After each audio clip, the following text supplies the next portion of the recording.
नमस्कार मु सुचिस्मिता आपण समस्त को मो चैनल को बहुत बहुत स्वागत। आशा करुँच आपण मैंने भलरे थे। तो आपण मैंने मो वीडियो टाइटल ही जानी सारे कि मुझे कौन पे आज वीडियोटी बनई।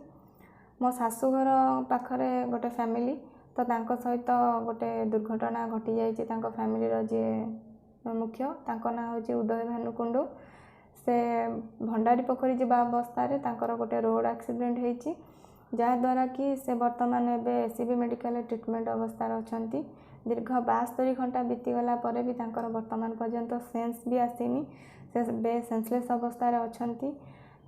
फाइनेंशियल प्रॉब्लम बहुत खराब जहाद्वारा कि से टिके भल ट्रिटमेंट हो पारना एबे भी से माने सेंसलेस अवस्था अच्छा। तो आम फैमिली तरफ मो हस्बैंड भी किसी साहाय्य करिसेंती। आ मो शाशुघर गाँव लोक मैंने भी साहाय्य हाथ बढ़े। तो ये वीडियो माध्यम मोर आपण को गोटे छोट रिक्वेस्ट आपण मैंने भी टिके आपण संबल अनुसार आपण कैपेसिटी अनुसार साहाय्य करंतु।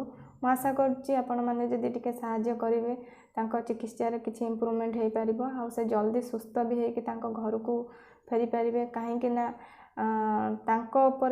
फैमिली सबू मेंबर निर्भर करती। आपण मानू मोर रिक्वेस्ट आपण मैंने भगवान पाखरे कामना करंतु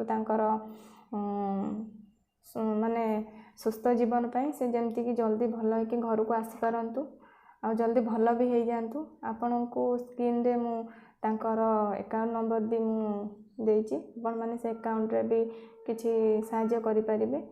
नहेले आप तांको तो फोन पे कि गूगल पे नाही अन्य जनकर मु फोन पे आ गूगल पे भी आपण को स्क्रीन में मेंशन करछि। तो आपण को गोटे मोर अनुरोध गोटे रिक्वेस्ट आपण माने तांको सहायता करंतु तांको फैमिली को।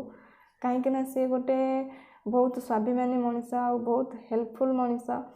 वर्तमान तांको जदि यही परिस्थिति रे आमे तांको पाखरे ठिया न हवा ताले हमको भी ही खराब लागिवो। काहेकि ना जने भलो मनीष वर्तमान एबे शय्याशायी अवस्था रे 72 घंटा लानी सेंसलेस अवस्था रे अछंती। तो मु भी भगवान को डाकुची से जल्दी सुस्थ होइकि तांको घर को फेरी आसंतु आ भल जल्दी भी भल हो जातु। आपण मानक मोर गोटे रिक्वेस्ट आपण को संबल अनुसार आपण तांको सहाय्य करंतु। आ आशा करछि आपण माने भी सहाय्य करिवे।